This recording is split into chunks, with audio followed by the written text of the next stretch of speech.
100 से ज्यादा रैली पश्चिम बंगाल में करके और वहां राज लेना चाहते थे। अरे 200 पार तो शेरनी के हैं, बंगाल की शेरनी ने 200 पार किए और ये सैकड़ों रैली करके ये इसको मैं बताना चाहता हूँ। किसानों ने तो एक रैली की थी पश्चिम बंगाल में और इसे आगे कर दिया। पश्चिम बंगाल की जनता का धन्यवाद करता हूँ कि मोदी को मुंडा मार दिया।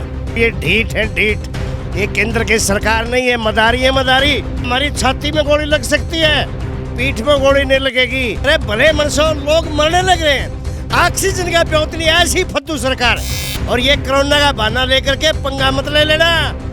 ये हिंदुस्तान का हरियाणा और पंजाब का किसान है, आपको मुंह की खानी पड़ेगी। वालों को अगर छूट देते नहीं तो ये गला पकड़ के आपको गली में घसीट लेंगे। बेइज्जती मत करवाना। सरकार से आए दिन केस बढ़ रहे हैं, उसको देखते हुए किसानों को आंदोलन वापस लेना चाहिए। अरे बेहुदे तो इस मोदी सरकार को बता दे, जो भी बयान थे वो समझ गए थे। अगर इतनी हिम्मत है तो उतर के थे कहीं भी। किसानों को रोकेगा कौन? जगह जगह बकवास करते हुए फिर रहे हैं। कभी जींद में आ गया, कभी भिवानी में आ गया, कभी सोनीपत में आ गया, अपनी बेइज्जती करवाने लग रहे हो। मुख्यमंत्री जी तेने क्या जरूरत थी कोरोना की? लॉकडाउन लगा दिया, लॉकडाउन का विरोध तोड़ते आप फिर हो और विशाली बात नाम है कि किसानों को देते हो। अगर सरकार ने हमारी राशन की या किसानों की किसी भी गाड़ी को कहीं भी घेरने की कोशिश की तो पूरा हिंदुस्तान का किसान, हरियाणा का किसान खाम पंचायतें लामबंद होते हुए उनको धराशायी करते हुए हम आगे बढ़ते जाएंगे। 5 राज्यों के चुनाव परिणाम आने के बाद हरियाणा की खापों के प्रतिनिधियों का क्या कुछ कहना है, हमारे साथ चर्चा करने के लिए हरियाणा की खापों के प्रवक्ता फूल कुमार पेटवाड़ मौजूद है। फूल कुमार जी, स्वागत है आपका बिंदास हरियाणा में। मैं बिंदास हरियाणा का धन्यवाद करता हूँ और साथ ही पश्चिम बंगाल की जनता का धन्यवाद करता हूँ कि मोदी को मुंडा मार दिया। जिस तरीके से हमारी सोच थी, आज इस देश का प्रधानमंत्री और गृह मंत्री 100 से ज़्यादा रैली पश्चिम बंगाल में करके और वहाँ राज लेना चाहते थे। अब किसानों ने तो एक ही रैली की थी वहाँ, और उस शेरनी ने आज इस मोदी को ये दिखा दिया कि किसान और मजदूर विरोधी केंद्र की सरकार है। आज मुख्यमंत्री ये घोषणा करता है कि हरियाणा में लॉकडाउन रहेगा। मोदी जी, सीएम साहब, ये कोरोना का बहाना लेकर के किसानों के साथ पंगा मत ले लेना। ये आज पूरे हिंदुस्तान का किसान और मजदूर एक है। कल हमने पूरे देश में किसान और मजदूर दिवस मनाया है और अब हम ऐलान करते हैं कि कल से ही जिस तरीके से पश्चिम बंगाल में इस सरकार को मुद्दा मारा है, अब हरियाणा की खाप पंचायतें लामबंद होते हुए कल 3 तारीख से ही अपने तीनों चारों बॉर्डरों पर पहुंचने शुरू हो जाएंगे। और ये कोरोना का बहाना लेकर के अगर किसी ने कोशिश करी वहाँ से उठाने की, तो मैं केंद्र की सरकार को और हरियाणा सरकार को चेतावनी दे देना चाहता हूँ कि हमारी छाती में गोली लग सकती है, पीठ में गोली नहीं लगेगी। जब तक तीनों कृषि कानून वापस नहीं होंगे, एमएसपी लागू नहीं होगी, तो पूरे हिंदुस्तान का किसान और मजदूर अपनी मांगों के लिए डटा रहेगा। क्या लगता है इन जो चुनावों के परिणाम आए हैं और विशेष तौर से हम पश्चिम बंगाल की बात करें तो वहाँ पर किसानों का कोई प्रभाव पड़ा है? 200 पार की बात बीजेपी की तरफ से कही गई थी। ऐसा है कि बीजेपी कहती थी वहाँ 200 पार, हरियाणा में भी पता लग जाता कि ये कितने झूठे आदमी हैं। 75 पार का नारा लगा करके ये 40 पे पहुँचे, वहाँ 200 पार। अरे 200 पार तो शेरनी के हैं, बंगाल की शेरनी ने 200 पार किए और ये सैकड़ों रैली करके ये इसको मैं बताना चाहता हूँ। किसानों ने तो एक रैली की थी पश्चिम बंगाल में और इसे आगे कर दिया।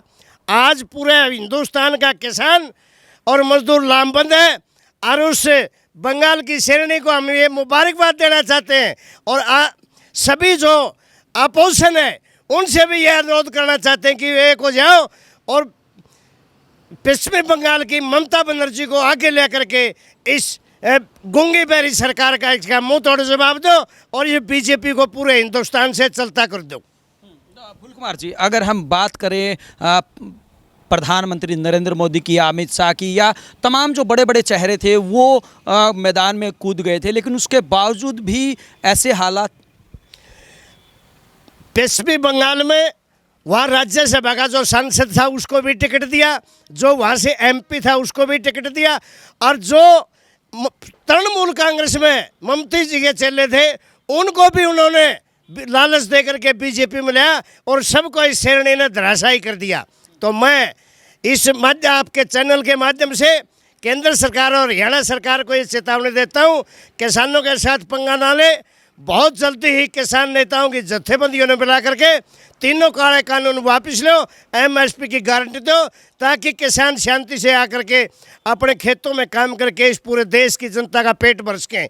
आज कोरोना काल में सारा बाजार बंद है, सब केम बंद है, और इस स्थिति में किसानों ने अपनी मेहनत करके और इस देश का पेट भरा है। और आज पूरे हिंदुस्तान का, हरियाणा और पंजाब की, यूपी की, राजस्थान की मंडियाँ गेहूँ में लदालद भरी हुई है। मैं इस प्रशासन को ये भी कहना चाहता हूँ कि ये कहते थे कि 24 घंटे 48 घंटे में पेमेंट गेहूं की मिलेगी, परंतु 5-5 6-6 दिन हो चुके अब तक पेमेंट नहीं आई। सरकार ये झूठे दावे करती है कि हम ब्याज देंगे, किसान को ब्याज ब्यूज का कोई लालच नहीं है। समय रहते इनकी फसलों का जो दाम है, गेहूं कणक का दाम है, समय पर मिलना चाहिए।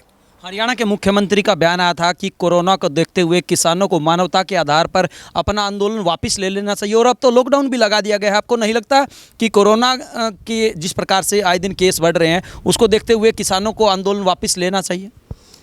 मुख्यमंत्री जी ने किसानों से अनुरोध किया था कि कोरोना को मद्देनजर रखते हुए मानवता के नाते किसानों ने अपना आंदोलन वापस लेना चाहिए।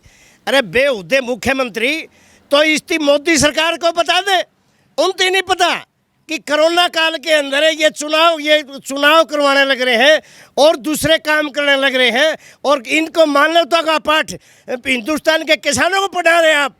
बेवकूफ़ी की बात है। मैं मुख्यमंत्री को ये कहना चाहता हूँ, जो भी बयान थे वो समझ गए थे। अगर इतनी हिम्मत है तो उतर के दे। कहीं भी हरियाणा के अंदर जगह जगह बकवास करते हुए फिर रहे हैं, कभी जींद में आ गया, कभी भिवानी में आ गया, कभी सोनीपत में आ गया, अपनी बेइज्जती करवाने लग रहे हो, काले झंडे देखने लग रहे हो। और ये समय आएगा चुनाव में तुम गांव में नहीं घुसने देंगे, लोग तुम्हारे घोंसड़े मारेंगे। जब तक किसानों की मांग लागू नहीं होगी तो बीजेपी जेजेपी के किसी भी लोगों को हरियाणा के अंदर नहीं घुसने देंगे। लेकिन अब तो लॉकडाउन लग गया है, पूर्ण लॉकडाउन है, तो ऐसे में किसान कैसे जाएंगे आप दिल्ली? नहीं, किसानों को रोकेगा कौन? लॉकडाउन है, रह जाएगा, सरकार ने लगा रखा है। वहाँ हम लाखों की संख्या में पड़े हैं वहाँ, और रह रहे हैं अपने बॉर्डरों पर। हमारे जो किसान साथी वहाँ हैं उनको लस्सी भी लेके जाएंगे, दूध भी लेके जाएंगे, पानी भी, आटा भी, सब्जी भी रोज़ लेके जिस तरीके से आते जाते हैं हर गांव से, इसी तरीके से आते जाते रहेंगे। और इस आंदोलन को पूर्ण गति देते हुए मजबूत करेंगे। अगर सरकार ने हमारी राशन की या किसानों की किसी भी गाड़ी को कहीं भी घेरने की कोशिश की तो पूरा हिंदुस्तान का किसान, हरियाणा का किसान खाम पंचायतें लामबद्ध होते हुए उनको धराशायी करते हुए हम आगे बढ़ते जाएंगे। लेकिन भिवानी के अंदर भी किसानों और पुलिस के बीच में झड़प हुई। ये तो सरकार चाहती है कि आपस में इनको, सरकार को, प्रशासन को और किसानों को लड़ा जाए। बस मुख्यमंत्री जी तने क्या जरूरत थी कोरोना की? लॉकडाउन लगा दिया, लॉकडाउन का विरोध तोड़ते आप फिर हो, और वैसा बात से नाम है कि किसानों को देते हो। जब हमने ऐलान कर दिया, अपने खात्मा में देख लिया, और जगह देख लिया, चीन में देख लिया, सोनीपत में देख लिया कि आपको जहाँ बढ़ने नहीं दे रहे। अरे कहाँ तो इस प्रदेश का मुख्यमंत्री जहाँ सायरन बजते लाखों हजारों लोग पीछे पीछे जाते थे, और आज इस बीजेपी की, केंद्र की, हरियाणा के सरकार जेजेपी हरियाणा की कोई शक्ल देख के राजी नहीं है।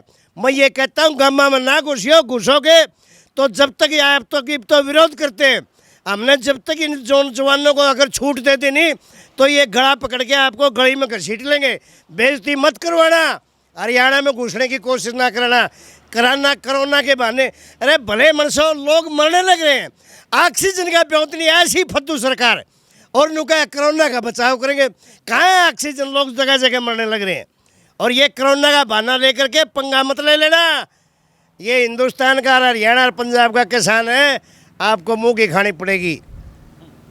फूल कुमार जी, अगर आपकी मांगे पूरी नहीं होती है तो क्या आंदोलन आगे भी ऐसे ही जारी रहेगा? जब तक तीनों कृषि कानून वापस नहीं होंगे, एमएसपी की गारंटी नहीं होगी, तो आंदोलन बढ़ता जाएगा। ये केंद्र की सरकार नहीं है, मदारी है मदारी। मदारी दिखा करके और ये कुछ करते हैं। तो मैं ये कहता हूँ कितना भी लंबा आंदोलन क्यों ना चला जाए, हमने जीरी भी काटी थी, अब गेहूं की कटाई भी कर ली, अब जीरी की बिजाई भी करेंगे, जीरी भी काट लेंगे। तो कितना भी लड़ चाहे 2024 तक हमें लड़ना पड़े, इस सरकार को मुंह की खानी पड़ेगी और ये हमारी जीत अवश्य होगी, अवश्य होगी। ये थे हरियाणा की खापों के प्रवक्ता फूल कुमार पेटवाड़, जिनका साफ तौर से कहना है कि 5 राज्यों के अंदर जो चुनाव परिणाम आए हैं और साथ ही साथ पश्चिम बंगाल के अंदर जिस प्रकार से ममता बनर्जी ने जीत हासिल किया, उसके अंदर किसानों का भी बहुत बड़ा योगदान है। हालांकि ये तो वहाँ की जनता ही जानती है कि आखिरकार उन्होंने क्या सोचकर ममता बनर्जी को एक बार फिर मौका दिया है। लेकिन कहीं ना कहीं किसान नेता अपनी पीठ थपथपाते हुए नजर आ रहे हैं और जिस प्रकार से बीजेपी की वहाँ पर हार हुई है उसको लेकर काफ़ी खुश नजर आ रहे हैं। हालांकि इनकी तरफ से ये भी ऐलान कर दिया गया है कि भले ही कोरोना की बात कही जाए, भले ही लॉकडाउन लगा दिया गया है, उसके बावजूद भी हर हाल में वो अपना आंदोलन जारी रखेंगे। वीडियो जर्नलिस्ट अमित कुमार के साथ अजय लोहान, बिंदास हरियाणा।